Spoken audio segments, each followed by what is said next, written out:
il y a des cons partout, sur les côtés, dessus, dessous, sur les sommets, au fond des trous. Partout, partout, il y en a partout, partout, partout, il y en a partout. Complainte. Sans son fusil, un chasseur est un homme normal, tous ses voisins vous le diront. Avec son fusil, il devient dangereux, tous les lapins vous le diront. Avec son fusil et bredouille, il est très dangereux, tous les chats vous le diront. Avec son fusil, bredouille et bourré, il est très très dangereux, tous les promeneurs vous le diront. Avec son fusil, bredouille, bourré et con, il est très très très dangereux. Tous ses voisins, tous les lapins, tous les chats, tous les promeneurs vous le diront. Là où le bas blesse, autant que son arme, c'est que chasseur et con est loin d'être incompatible, et lorsque l'on sait que l'on peut obtenir son permis de chasse en n'ayant aucun plomb dans la cervelle, il y a de quoi éviter pour toujours les balades en forêt.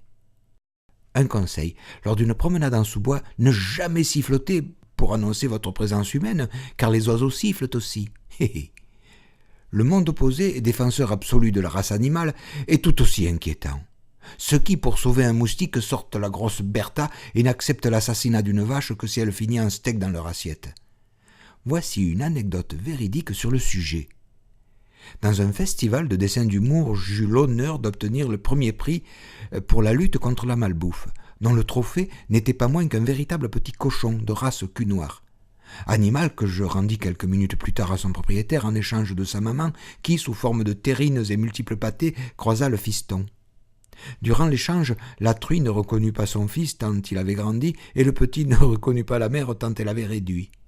L'événement étant bigrement médiatisé, je me laisse volontiers prendre au jeu des journalistes qui mitraillent la scène cocasse d'un ours tenant dans les bras un cochon. Le lendemain, les journaux s'amusaient à arborer des titres dignes de Jean de La Fontaine. 2 semaines plus tard, de retour au pays, je reçois une étrange lettre. Je l'ouvre pour découvrir des photos et des coupures d'articles dont le mien, parmi des atroces témoignages d'animaux martyrisés. Elle me reprochait d'avoir remis l'animal à l'éleveur qui, à coup sûr, allait l'engraisser pour le jeter dans le circuit infernal de l'assassinat. D'après l'auteur de la plainte, j'aurais dû garder la bête. Imaginez un peu, 150 kilos roses fourrant son groin humide dans les pistaches posées sur la table basse durant l'apéritif, ou dans ma cuisine décrochant la poubelle de sous-évier pour la trier sur le carrelage. La lettre finissait en disant que de toute façon, il était interdit en France de gagner un animal vivant quel qu'il soit. J'en fis part au directeur du festival qui me fit cette superbe réponse. Je sais, c'est pour ça que dans notre règlement, c'est un cochon qui gagne le dessinateur.